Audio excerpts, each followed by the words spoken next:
I feel so guilty about what's happened. I can't forgive myself. To get John chapter 11 as your skiza tune, dial *811 *965#.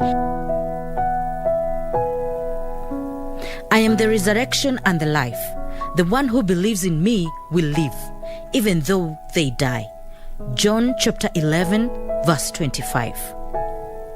To get John chapter 11, dial *811 *965#. To get John chapter 11, dial *811 *965#.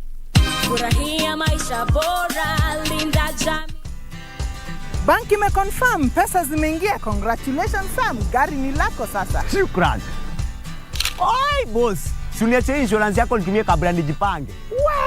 Insurance ya gari haiwezi kuwa transferred kwa mtu mwingine. Sina habari na nikuulize, hii comprehensive insurance inakava vitu gani? Comprehensive Motor Insurance inakava gari linapoharibika wakati wa ajali pamoja na uharibifu wa mali ya mtu mwingine, gari likiibiwa au likichomeka. Pia inakava passenger wa gari lako na passenger wa lile gari lingine kunapotokea ajali. Kwani umenisahau mimi kama driver? Dereva hakui cover na comprehensive insurance, ila anajitafutia personal accident cover. Umenichanua. Rose, Yes. hata nishughulikie hiyo insurance, nitakujia gari kesho. Okay, sawa.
It's the 5th day of the 6th month, the year 2022, and the 5th presidential aspirant was cleared by the Independent Electoral and Boundaries Commission. Azimio la Umoja presidential flag bearer Raila Odinga, of course, is now set to go ahead and make his 5th attempt to become the country's next president. We got details about how his clearance process was like and also what he had to say to his supporters moments after he got that clearance certificate at a series of campaign rallies he led in the country. And also on the Kenya Kwanza wing, what were they up to in Kiambu County? Details of that contained in our comprehensive news bulletin that begins right now. But first, here is our top stories.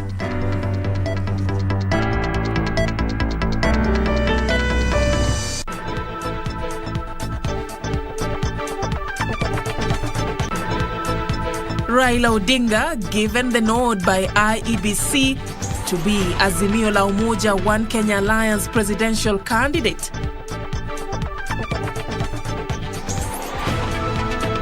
Kenya Kwanza presidential candidate Deputy President William Ruto promises to reduce the cost of living for Kenyans.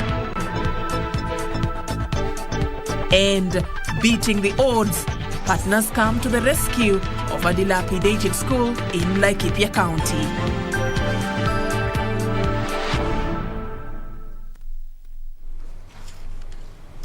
All right, once again, welcome to the broadcast. My name is Achieng Oma, and our sign language interpreter tonight is Susan Thuku.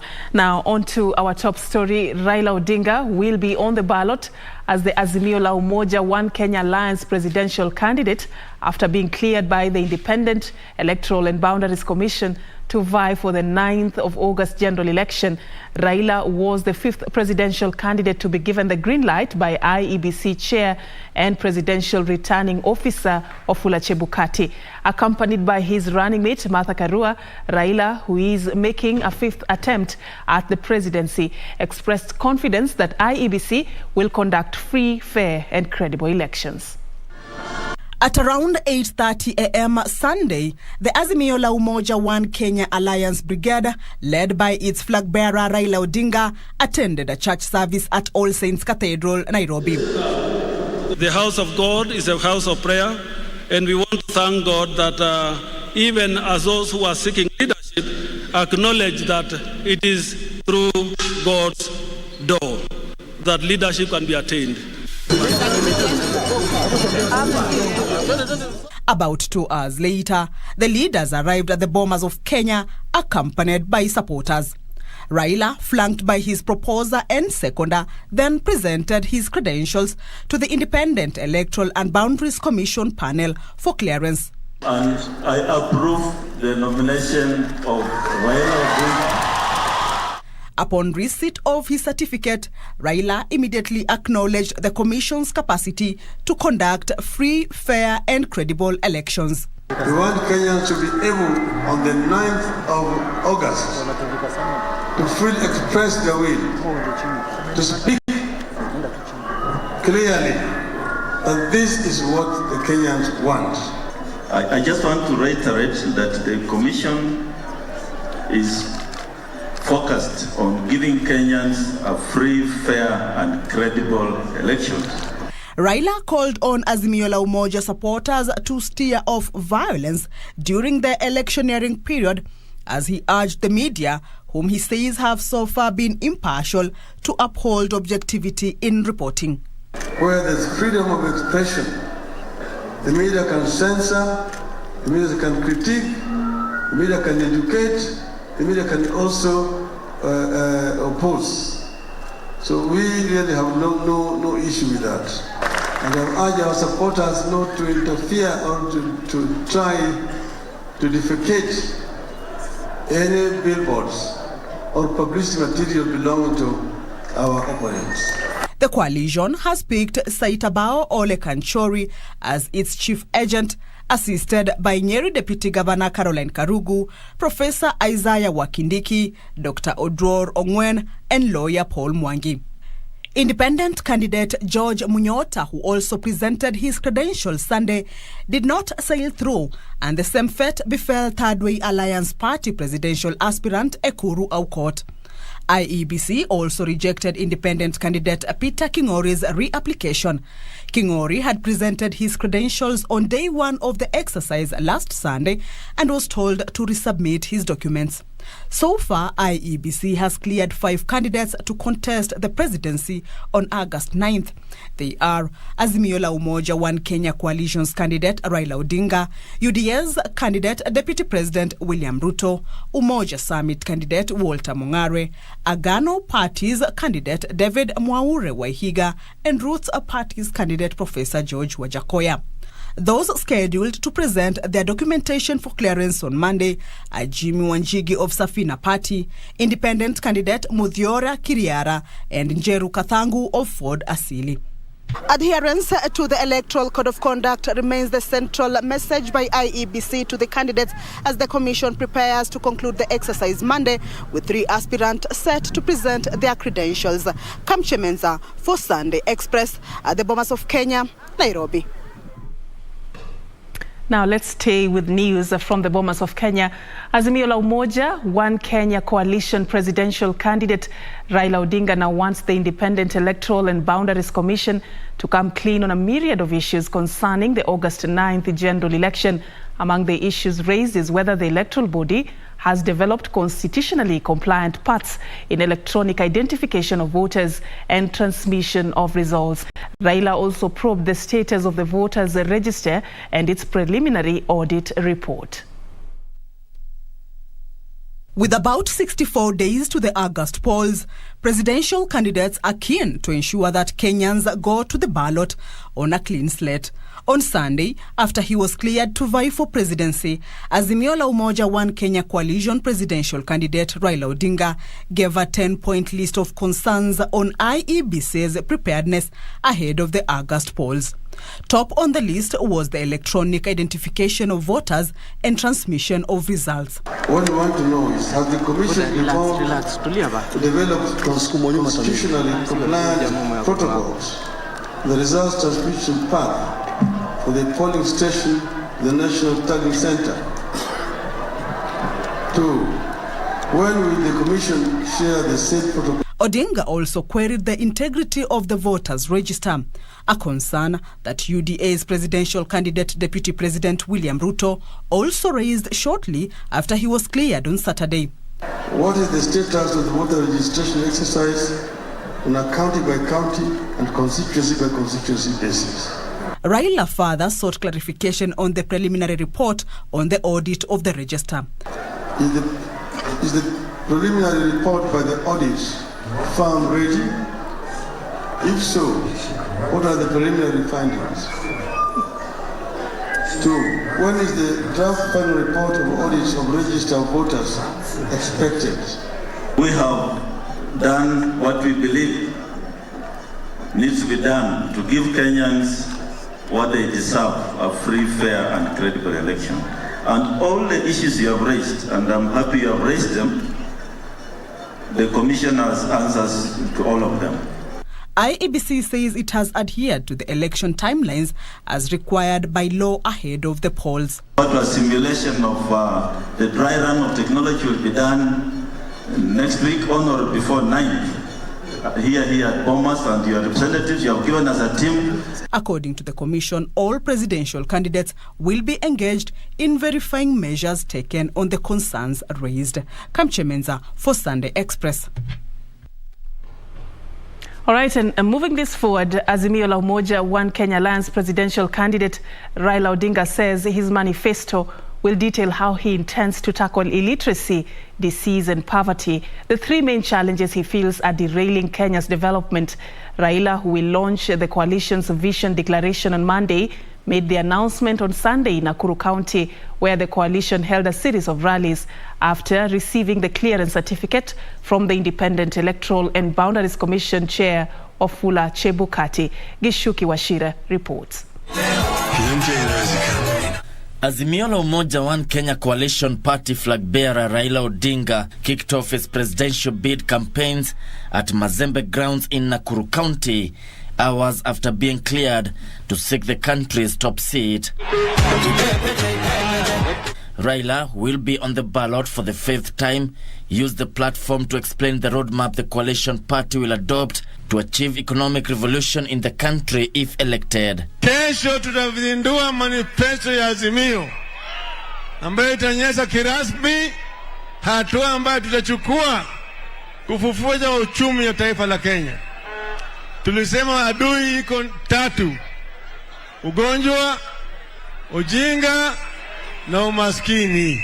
An enhanced healthcare program and social protection kitty for the vulnerable members of the society are some of the pledges made by the former premier and his running mate Martha Karua.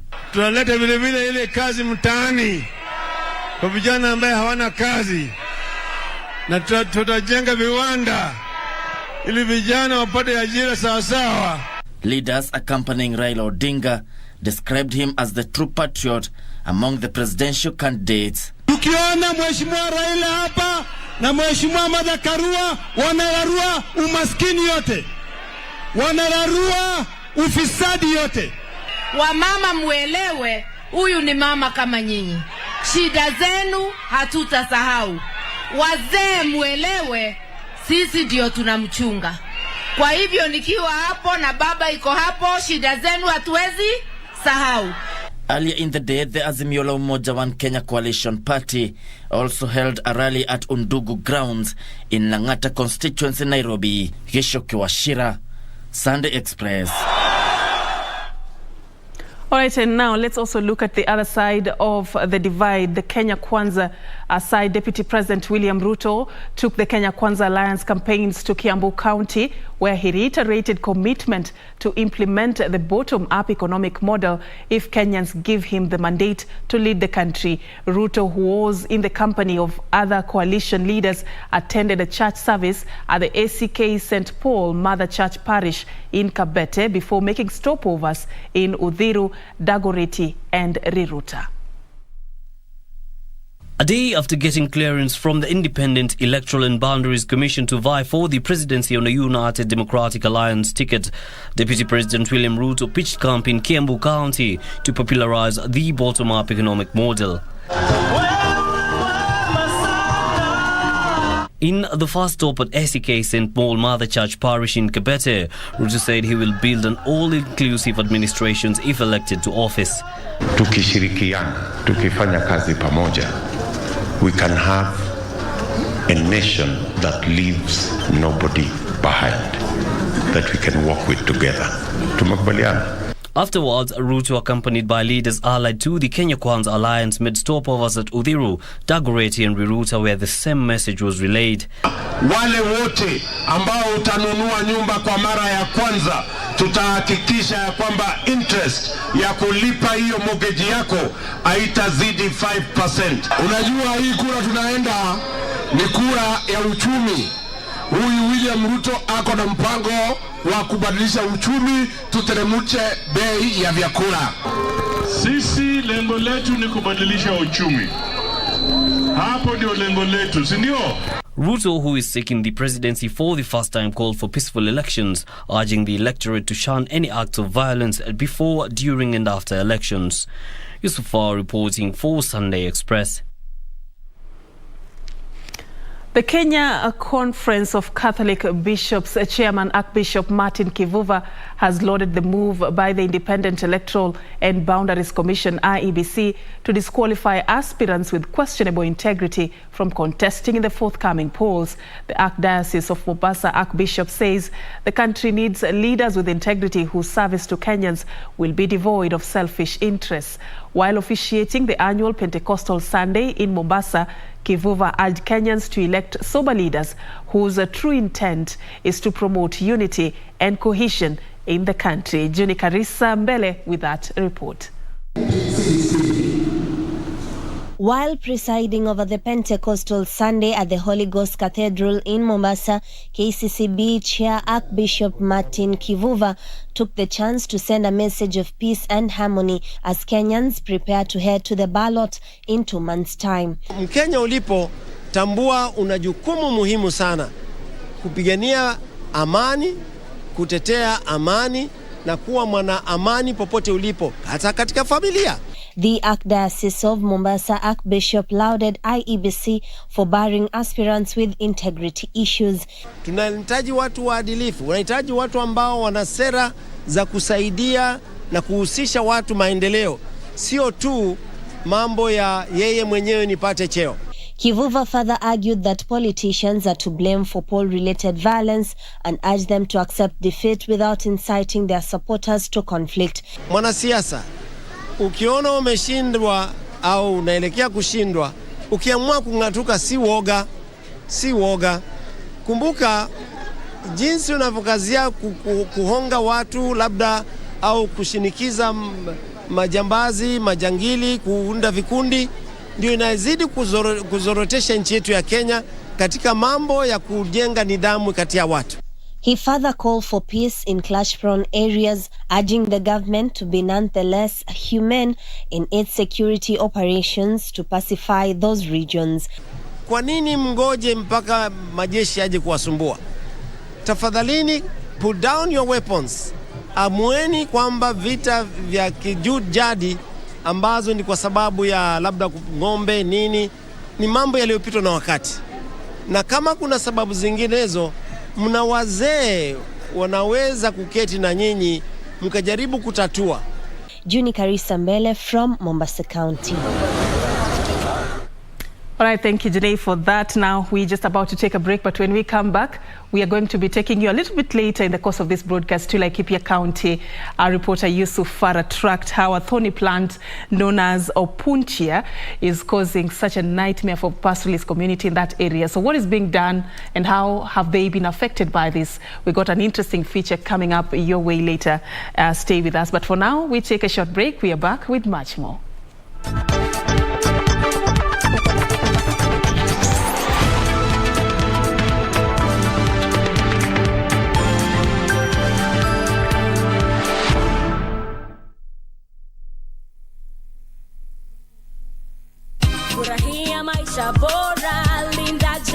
Hii ng'ombe ni yako.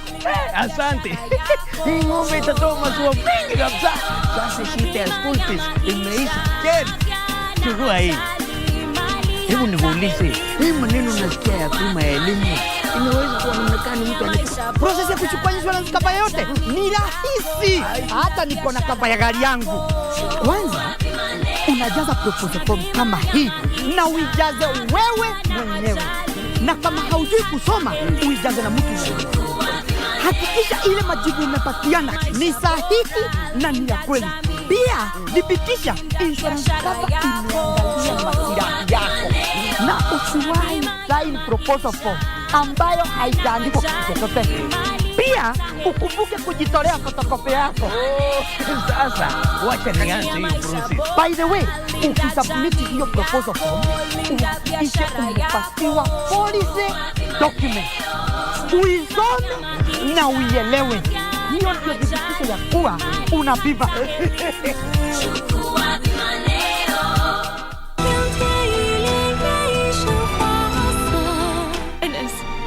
Don't talk like this on our wedding night, all right?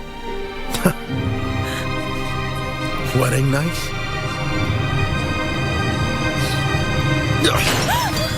Are you willing to follow my lead? Destroy those damn Celestials so we can rule? I'll drag the Heavenly King out of heaven myself. I'm sorry for what I've done to you. I feel so guilty about what's happened. I can't forgive myself. 都是假象。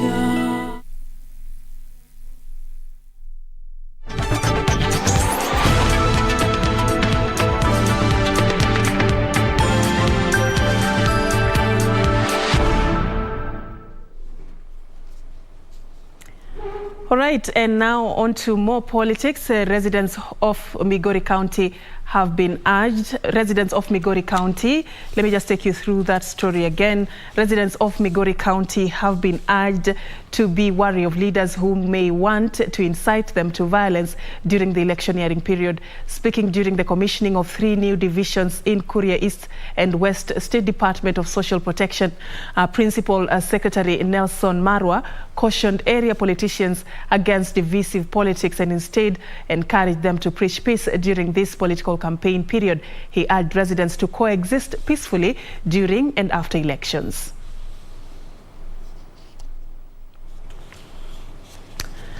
We'll bring you that story later. Now, several governors and other politicians seeking various seats in the forthcoming elections have been registered to vie for gubernatorial seats in different counties across the country. The Independent Electoral and Boundaries Commission, among those given the nod by IEBC, include Garissa Governor Ali Korani, Bomet Governor Professor Hilary Barchok, Stanley Kiptis of Baringo, former Lamu Governor Issa Timami, and former Rongo Member of Parliament Dalmas Otieno in Migori County. Garissa Governor Ali Korane has been cleared to defend his seat in the August polls by the Independent Electoral and Boundaries Commission, IEBC. The commission has also authorized Bomet Governor Hilary Barchok to defend his seat on a United Democratic ticket. In Baringo County, Governor Stanley Kiptis is set to battle it out with former Governor Benjamin Cheboi and Eldama Ravine Member of Parliament Moses Lesonet. Sisi ambao tunaomba kura tuendelesheni mambo yetu kwa njia ya amani na kwa njia ya upendo. In Kiambu County, Governor James Nyoro and former Governor William Kabogo have been given the green light to contest in the August polls. I know that we as politicians want to have our way. And we want to ask questions and we want answers in the way we would expect them. But I think we also need to facilitate. If we feel that there is 1 or 2 things that IEBC can be able to do in order to make them more efficient, let's help them. Let's not criticize them. Make sure that we have a credible register and that we shall have a credible and peaceful election. And the will of the people will be reflected in the outcome of the elections. Also on the ballot will be former Lamu Governor Issa Timami, who's seeking a return to the top county seat. Businessman Budotich Kiprop Elias Buzeki will have another stab at the Uasin Gishu gubernatorial seat in his bid to succeed outgoing Governor Jackson Mandago as an independent candidate. IBC wametupatia cheti. Kwa hivyo tarehe 9 mwezi wa 8 niko kwa debe. In Machakos County, 3 candidates have been cleared for the gubernatorial race. They are the county's Deputy Governor Francis Maliti, former Chief Administrative Secretary Wavinya Ndeti, and United Democratic Alliance Chair Johnston Mudhama. Nataka watu wa Machakos wanichague ili niendeleze maendeleo hapa Machakos. In Laikipia, the incumbent governor Ndiritu Murithi of Jubilee will square it out with Joshua Irungu of UDA, Gitonga Kabugi of NARC Kenya, and Buru Kamau, an independent candidate. We want to encourage the competition. Let's have a competition of ideas. You know, kuna haja you go around smearing your competitors' name or image. Mtu auze sera zake, mwingine aongeleshe wananchi, wananchi ndio wataamua. Nitaomba wana Laikipia na wananchi wote ya kwamba tugeomba tufanye campaign ya amani. Elsewhere, the Independent Electoral and Boundaries Commission has cleared former East Africa Community and Regional Development Cabinet Secretary Adan Mohamed to run for the Mandera gubernatorial seat. In Migori County, former Rongo Member of Parliament Dalmas Otieno has been registered as a contender in gubernatorial race on a Jubilee ticket. And in Busia County, outgoing Nambale Member of Parliament John Bunyasi has been given a go-ahead by the Wafula Chebukati-led commission to contest as a governor in Busia. In Nairobi, Kayole Central Member of County Assembly Jeremiah Karani has been approved to defend his seat. Wacha watu waende na shughuli zao za biashara zao na kazi zao bila mtu yoyote kurushia mtu kidore. Sababu hii uchaguzi unakuja na unaenda, lakini Kenya yetu itadumu. While in Nyandarua, County Assembly Speaker Ndegwa Wahome will be in the gubernatorial contest. When we address the issue of corruption, there will be a potato processing plant and a milk processing plant within 2 years, running fully operational and employing our youth and the people of this county. For Sunday Express, I'm Zainab Said.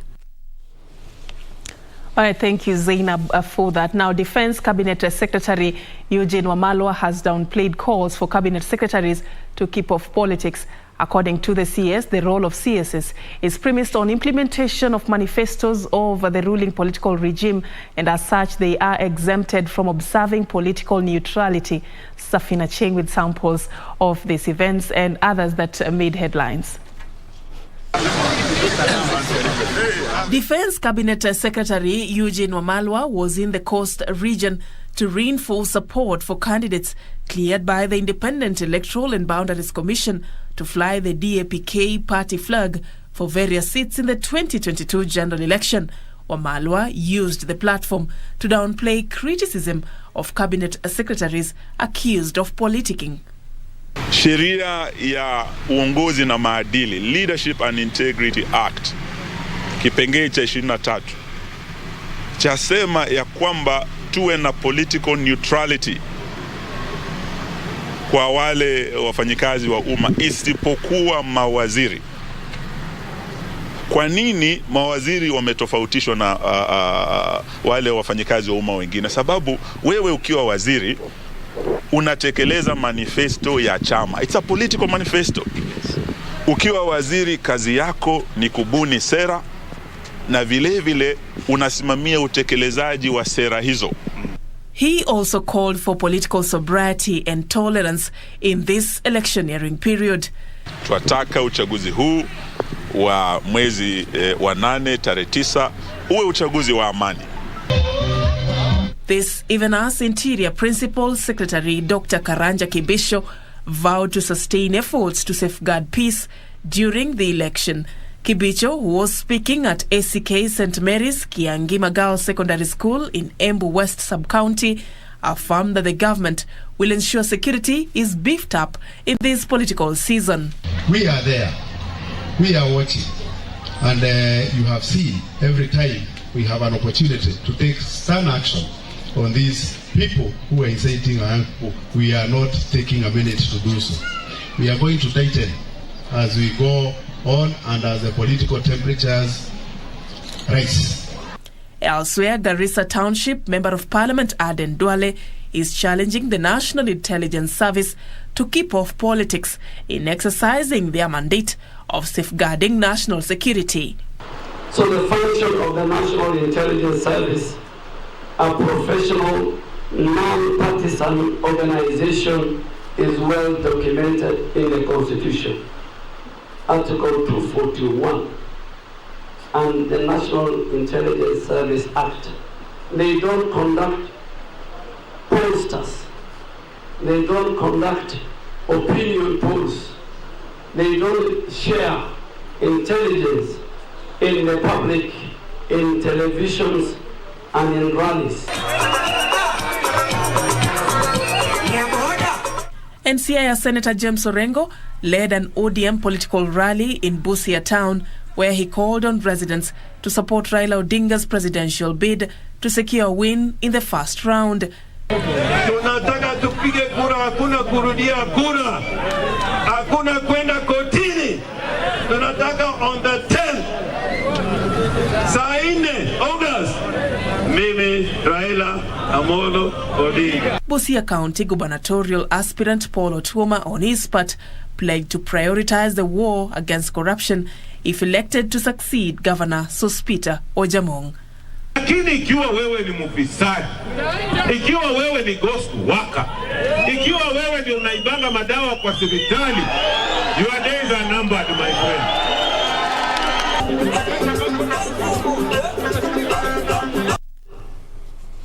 All right, now away from politics. Imagine your child having to walk for 10 kilometers to school. Imagine this child having to learn in a dilapidated classroom that has gaping holes on the walls with no windows or doors. This is the reality of pupils in a school in Laikipia County. Poor infrastructure in the school has contributed to low performance and prolonged absenteeism as children here face untold challenges in their quest for education. Our editor Caroline Kamau brings you the story of Mombo Primary School and efforts being made by education stakeholders in the area to change this narrative. Located in Laikipia North Olmoran Division is Mombo Primary School. The institution has a population of 224 pupils and hosts children from the early childhood education through to standard 8. Like many other schools in this area, Mombo has faced the challenge of inadequate classrooms, lack of latrines, and water shortage, which has had a negative impact on the academic performance and retention of pupils. When pupils are in the classes, most of the time, since there are holes in the classes, they are looking outside. So even concentration cannot be there. Wakati hatukuwa na maji, tulikuwa na shida kubwa. Kunawa mikono, hatukuwa tunanawa mikono. Kitambo tulikuwa tunaitisha wazazi, wanaweza leta ama wakosa. Wasipoleta watoto awali, hawakunywi.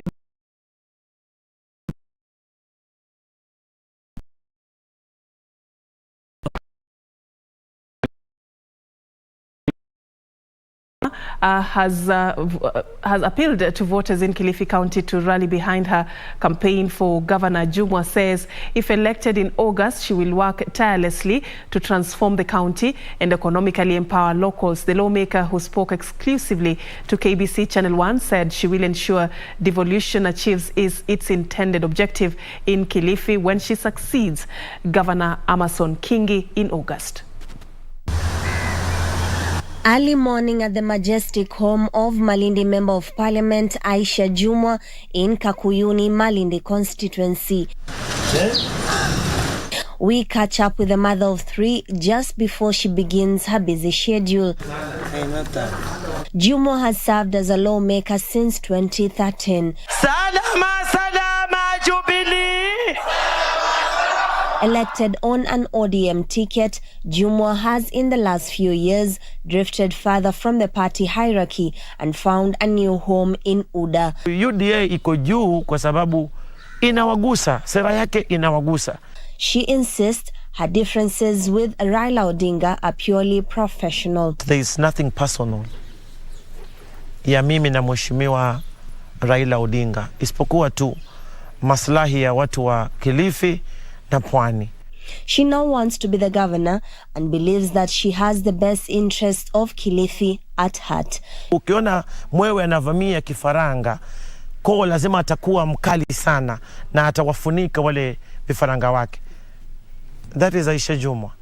Aisha Jumwa amekatilili, alikataa mpaka akapiga mkofi Mwingereza. Kwa sababu gani? Alikuwa anataka kuliberate watu wake. Jumwa believes her alliance with the deputy president may be the root cause of most of her political troubles. Mimi wakati nilikuwa nabembelezwa niingie Azimio, ofa ya kwanza niliyopewa ni kuambiwa kesi zako zitaondolewa. Sasa kama kweli ningekuwa mimi ni mhalifu, ningekuwa nimepewa hiyo ofa. Na nataka nikwambie June, mimi nilikataa hiyo ofa. Na nikawaambia hivi ninavyokuambia kwamba kama mimi kweli ni mhalifu, kama kweli mimi kuna jambo nimefanya, wacha kesi ziendelee mpaka either nikuwe convicted ama nikuwe vindicated. Jumwa says her candidature will inspire many young girls and women in the region. Wanawake is my block vote. Block votes. Wachache hawatakosa hapa na pale, but majority of women in this county wana matumaini sana. They are looking at me as their role model. Yeah? You know me, I'm humble, very submissive when it comes to family, maneno. But when you cross my line, I'm a bit kidogo. In the rest to the August polls, Jumwa is facing a political challenge mounted by the Orange Democratic Party ODM and the Pamoja African Alliance PA. PA haisongi. Hata wakijaribu kufanya nini, haitasonga because chama ni mtu. I played a very big role in bringing one Amason Kingi to Kenya Kwanza. Na mheshimiwa Amason Jeffa Kingi nimemuomba kura yake kwa sababu najua ako na kura, and he will not vote for huyo governor wa PA. He will vote for Aisha Jumwa because anajua kwamba this is the right person. Kwa sababu tunataka kuconsolidate kura zote. Mazungumzo yatazungumzwa na nina imani ya kwamba mimi nitakuwa mshindi. Kivumbi ambacho tulikipitisha 2017, players walikuwa ni sisi, mimi nikiwa mmoja wao. Hiyo inakwambia ODM itazama kama ilivyozama Jubilee. She says that local politics notwithstanding, she will triumph in August and bring the much needed change to the residents and businesses in Kilifi County. Watu wamemwamini Aisha Jumwa kwa sababu akiongea si mtu ambaye akosheki. Wanangangana kunifikia lakini hawatanifikia, na nafurahi sana kwa sababu wananisindikiza. Miaka 10 hatuna cha kuchekea. Kwa hivyo tunataka kuanza upya kuboresha maisha na Aisha. A vote for Aisha is a vote for change. Juni Karisa Mbele from Kilifi County.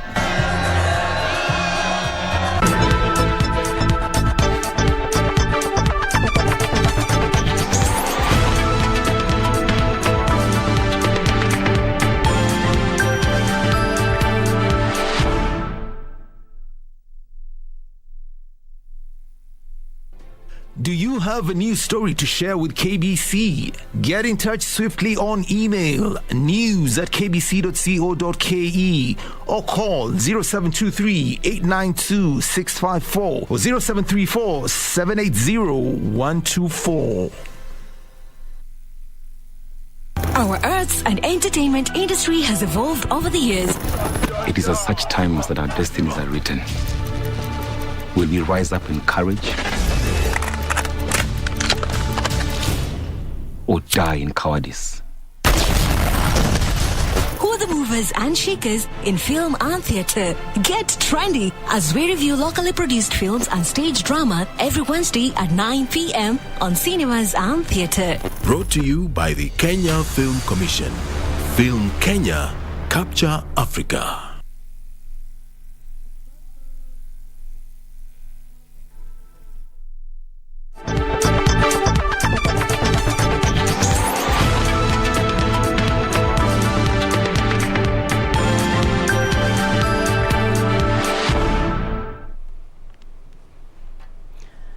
All right, and we continue with more news. Now, the World Environment Day was marked today with the annual celebration here in Kenya set to be marked tomorrow at Dedan Kimathi University in Nyeri. To mark the day here in Nairobi, St. Joseph and Mary Catholic Church in Shauri Moyo, the Institution of Engineers of Kenya, and University of Nairobi engineering students undertook a tree planting exercise in their areas, appealing to Kenyans to help conserve the environment and resources available for future generations. In preparations to mark the World Environment Day in Kenya, St. Joseph's and Mary Catholic Church, led by Father Victor Nayak, involved the church members in a cleanup and tree planting exercise. Father Victor Nayak said, "Nature is life," urging people to conserve the environment and also plant trees so as to prevent air pollution. Today we are in danger because we are polluting the air. We are taking the poisonous air. As a result of that, we have so many diseases. So this is our responsibility now, is to take care of our nature so that we can live. Elsewhere, the Institution of Engineers of Kenya, together with the University of Nairobi engineering students, also engaged in a campaign dubbed Build a House, Plant a Tree, where they planted 50 indigenous tree species along the completed Red Hill Road project in Kiambu. Engineer Damaris Oyaro, a council member from the Institution of Members of Kenya, said tree planting will help reduce emission of poisonous gases to the environment. Since there is traffic and vehicle, there is the methane emissions. So the planting of trees, we are showing that putting the plant cover, the tree covers, we are able to reduce the emissions to the environment, thus reducing the impacts and mitigating the climate change. Weekly Fokot for Sunday Express.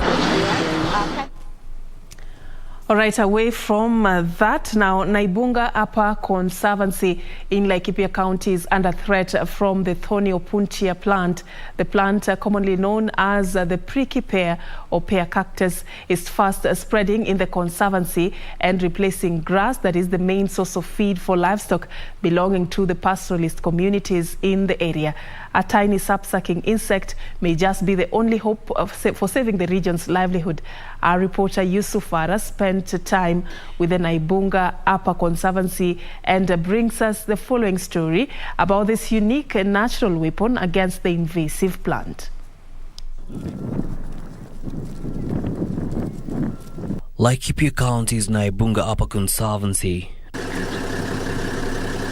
a region densely populated by pastoralists with livestock being their main source of livelihood. Their livelihood is, however, under threat from a thorny invasive enemy, the Opuntia plant. Up close, this plant seems more of an aesthetic, and one wouldn't imagine the havoc this plant introduced by the British in the pre-colonial period, as fences for their land and overall beauty is causing in this region. When this Opuntia came in, it totally now took over grazing fields. It colonized the grasslands. It inhibited growth of grasses that used to be there, the perennial grasses, and also the other adaptable grasses. So you found that the livestock didn't have anything else to feed on other than this Opuntia. And yes, this Opuntia is nutritive, but now it had other adverse effect to this livestock. You found out that it has caused mouth sores and also throats.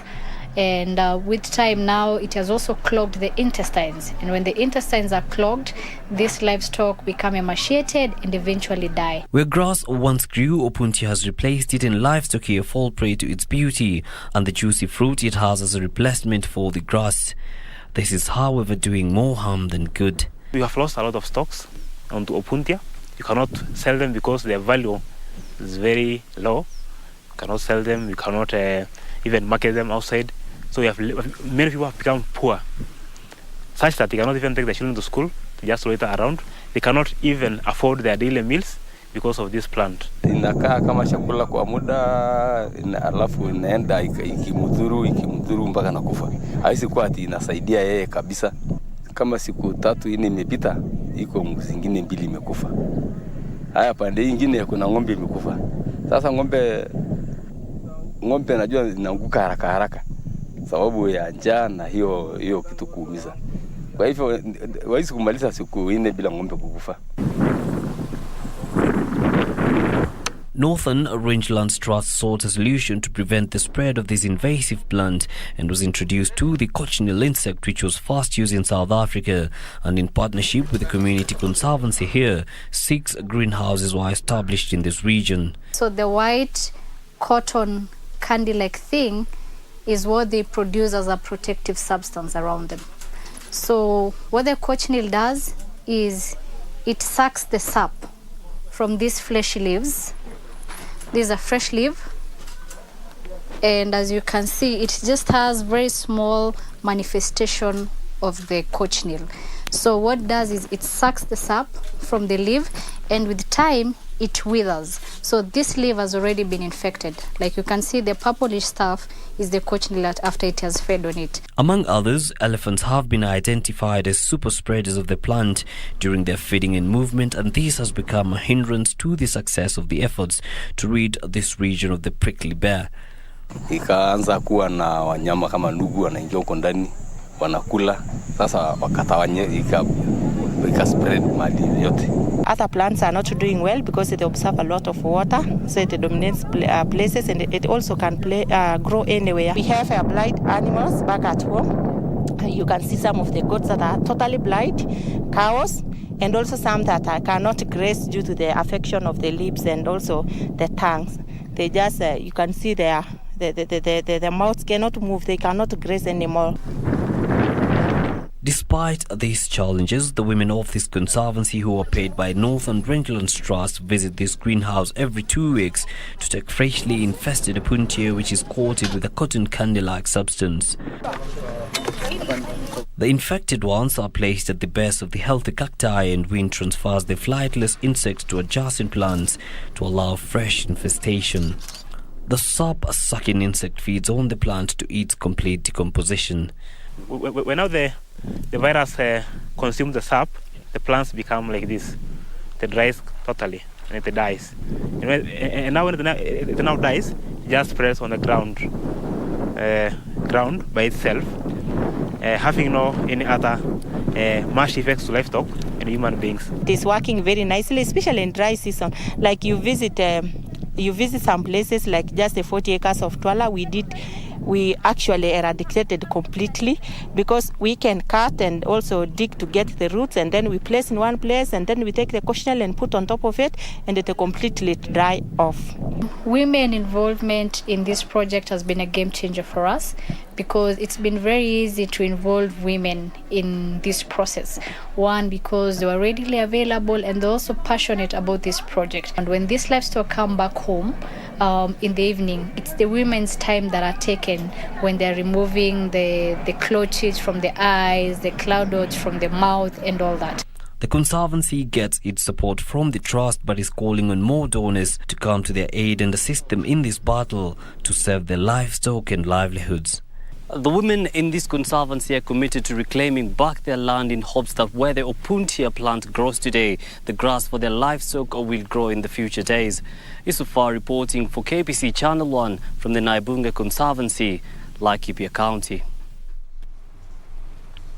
All right, James Kibor from right here in Nairobi is saying insightful feature there by Yusufara from Laikipia County. I couldn't agree more. Of course, all hope now is pegged on that sap-sucking insect just to alleviate some of the issues that pastoralist communities are facing there with regards to that thorny Opuntia plant. Quite informative feature there, Yusufara. Now let's move on with the COVID-19 situation in the country. Kenya has now recorded 112 new COVID-19 cases in the last 24 hours from a sample size of 2,214, bringing the positivity rate to 5.1%. The total confirmed cases now stand at 325,554. Nairobi bears the biggest burden of the disease with 91 cases. Kitui County recorded 10 cases. Murang'a recorded 6, while Kiambu and Kericho counties recorded 3 and 2 cases, respectively. Now, internationally, a fire and a huge explosion have killed at least 49 people and injured hundreds more at a storage depot near the city of Chittagong, Bangladesh. Hundreds of people have arrived to help put out the fire when a number of shipping containers exploded at the site in Sitakunda. It is thought that chemicals were stored in some of the containers.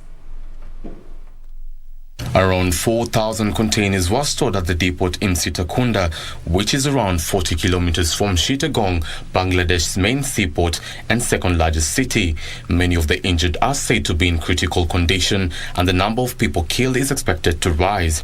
A regional government official say the depot also contained millions of dollars of garments waiting to be exported to Western retailers. Elsewhere, a number of explosions shook parts of Kyiv early Sunday in the first assault on Ukraine's capital for weeks. Columns of black smoke could be seen above the city after the attack, and at least one person was hurt. Russia claims it targeted a site storing tanks supplied by Europe, but Ukraine says rocket hit a train repair plant where no tanks were held. Russian President Vladimir Putin said they will hit new targets if the West carry through with its promise of sending the weapons to Ukraine. And in Britain, millions of people are taking part in the final day of street parties and celebration for the Queen's Platinum Jubilee. A huge pageant is taking place against the backdrop of Buckingham Palace, involving 10,000 people, including the military, performance and key workers. Many have turned up in hopes of seeing the Queen make an appearance. Elvis Otieno for Prime Edition. All right, thank you, Elvis, for that. Now, that story takes us to another break right here on Sunday Express. We are coming back with more. Richard Munga will be taking you through the latest from the world of sports. Don't go too far.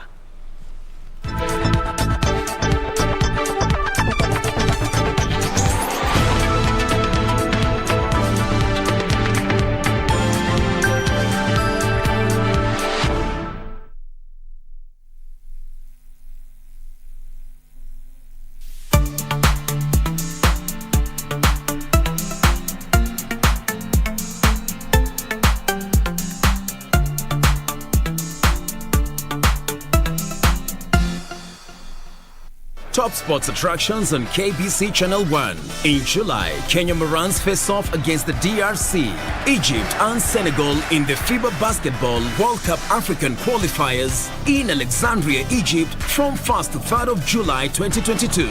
Also in July, Kenya plays South Africa in Rugby League test matches in Nairobi with the return fixtures set for October. Still in July, watch the World Athletic Championships from 15th to 24th July live from Oregon, USA as Kenyan athletes seek glory.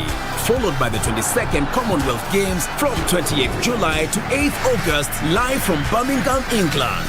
In August, join our coverage of the World Athletics Under-20 Championships from the 1st to 6th of August 2022 from Cali, Colombia. Then, in November, catch the World Half Marathon Championships on 13th November from Yangzhou, China. Now that's what sets us apart as KBC Channel 1, your true sports partner.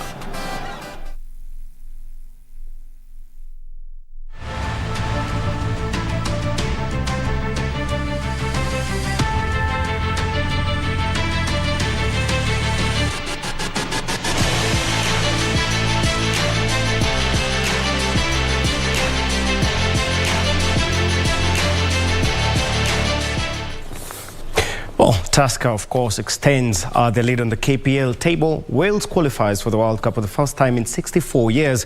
Well, Nadal extends his record to 22 Grand Slam titles. That and more coming up in a news bulletin, in a sports news bulletin. But first, KPL, whereby the defending champions Tusker FC are still perched at the summit of the KPL standings after a comfortable 2-0 win over Bidco United in a match played at the Kasarani Annex Stadium. Meanwhile, second place Kakamega Homeboys got a walkover after Atlanta FC failed to show up for the encounter at the Roraka Stadium. Rogers Ouma gave defending champions Tusker FC the lead in the 64th minute. Lawrence Luvanda ensured the Brewers bagged maximum points after scoring the second goal in the 74th minute.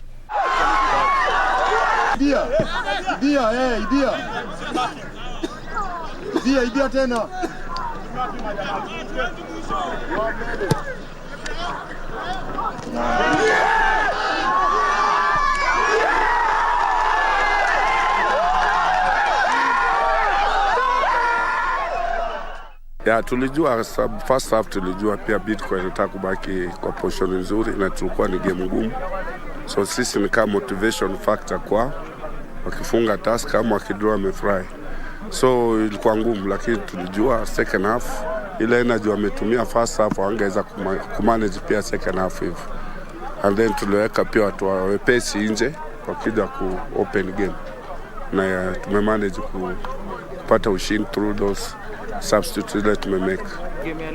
I think first half tulikuwa more organized in terms of the way tulikuwa na defend, we were more organized. Second half kidogo lapses the defense line again, tuna concede 2 goals, very easy goals. Again, congratulations to Tusker. I think second half wamekuwa more determined than us. Then wamepata ushindi. So tuna congratulate tu. Elsewhere, former champions Gor Mahia were held to a 1-1 draw by visitors Nzoia Sugar. Levis Okelo scored for Nzoia Sugar, while Samuel Onyango ensured that Gor Mahia walked away with a point. In other matches, Kakamega Homeboys got a walkover after Talanta FC failed to show up for their encounter at Ruaraka Stadium, while Kenya Police humbled Vihiga Bullets 4-1 at Bukungu Stadium.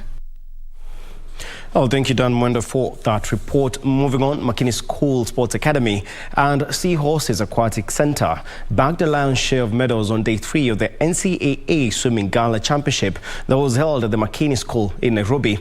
The 3-day event brought together a total of 25 teams. Neo Olenko from Seahorses Aquatic Center won the boys 10 to 11 years 100 meters butterfly ahead of Nathan Waziri and Ryan Mukoto, who came in second and third respectively. We need to start at getting our swimmers into training.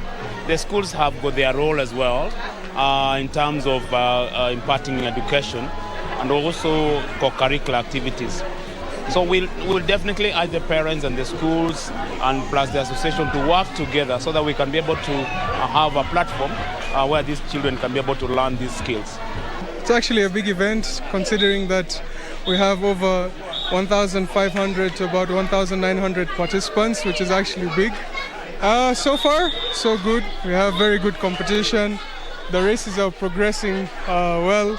I've done a few events and I'm enjoying it. But of course, the competition is there, hoping to get better at my times and having fun. That's what's important at the end of the day as well.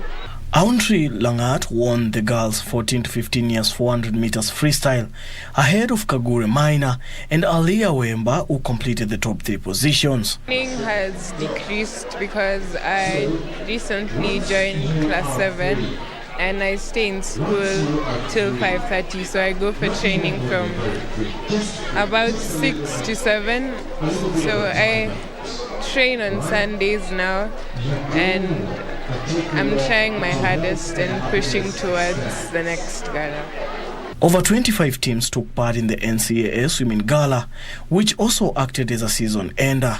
For Sunday Express, I'm Daniel Mwendwa.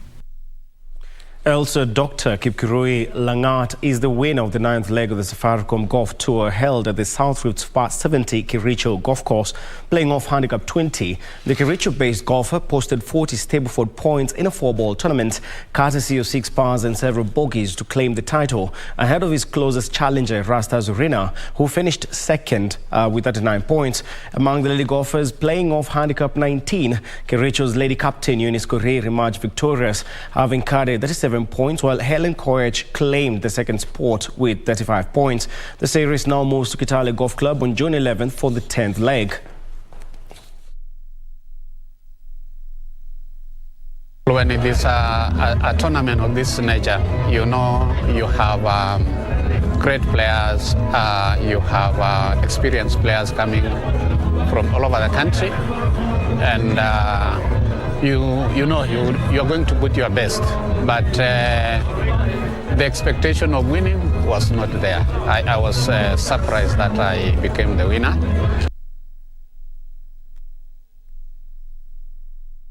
Internationally, Rafael Nadal reclaimed his crown as the king of the French Open, winning a record-extending 14th title by beating Norway's Casper Ruud in straight sets.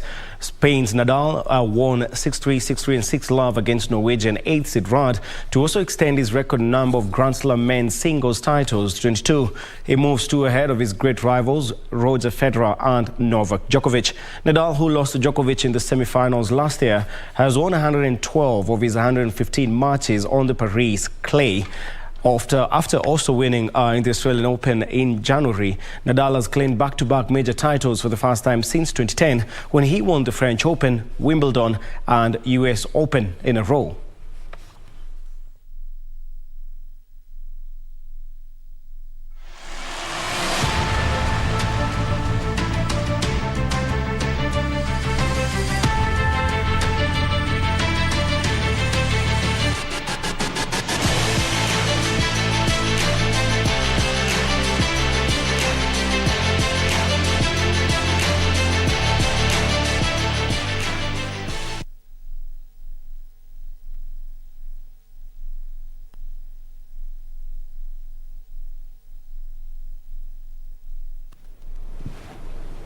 Well, that's all the time we had for sports, and as I pointed out earlier on, Wales, of course, qualifying for the World Cup for the first time in 64 years means that they are now in Group B of the World Cup, which is set to kick off in November, that is on the 21st, and they will kick off their first match in 64 years in the World Cup against the United States.